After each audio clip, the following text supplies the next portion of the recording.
right, hi guys, Dr. Miriam, nurse practitioner from Innate Healthcare Institute, on our third part of the series, talking about the gut-brain axis. Why do we care? Why is the gut microbiome important?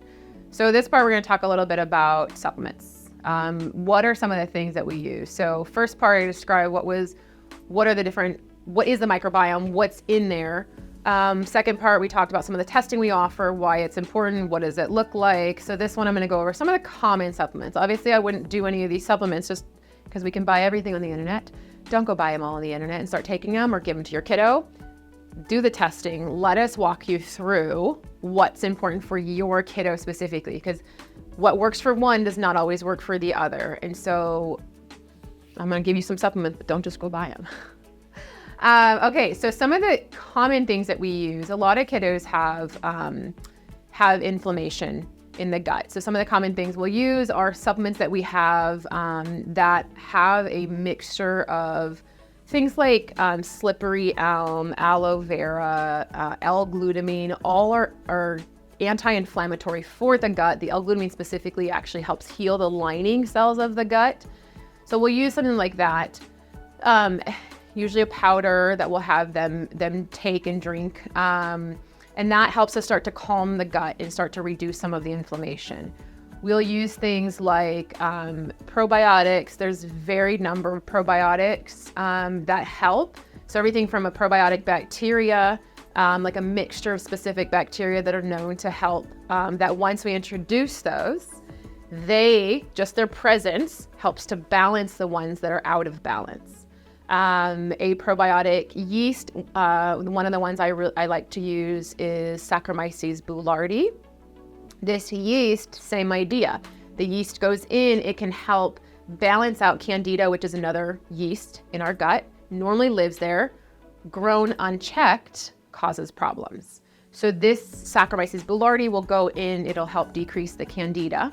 It also, by its presence, helps to put the other bacteria in check, and it has immune modulating properties, meaning it helps with the immune system of the gut as well. So that's one of my favorites to use.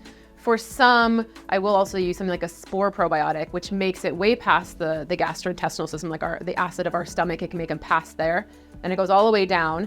And the Spore probiotics have really unique features in that they themselves secrete proper antimicrobial properties. So they help to kill off some of the bad bacteria that is present, in addition to their presence helping rebalance the gut. So those are some of the different ones I will use and recommend for families.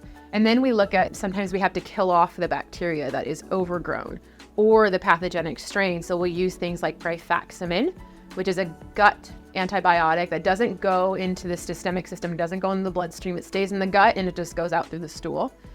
So that is one that we'll commonly use, typically just 14 days worth, taken twice a day. There's also more of a natural way that we will do it depending on how severe the dysbiosis is, which is just imbalanced gut dysbiosis. We will use something called biocidin, or something similar.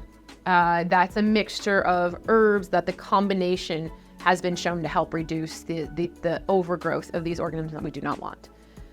So we have a lot of options. So what I'm giving you here is just like a little supplement of what we use. So we'll use things to kill off. We'll use things to repopulate and rebalance. We use things to heal and soothe the gut.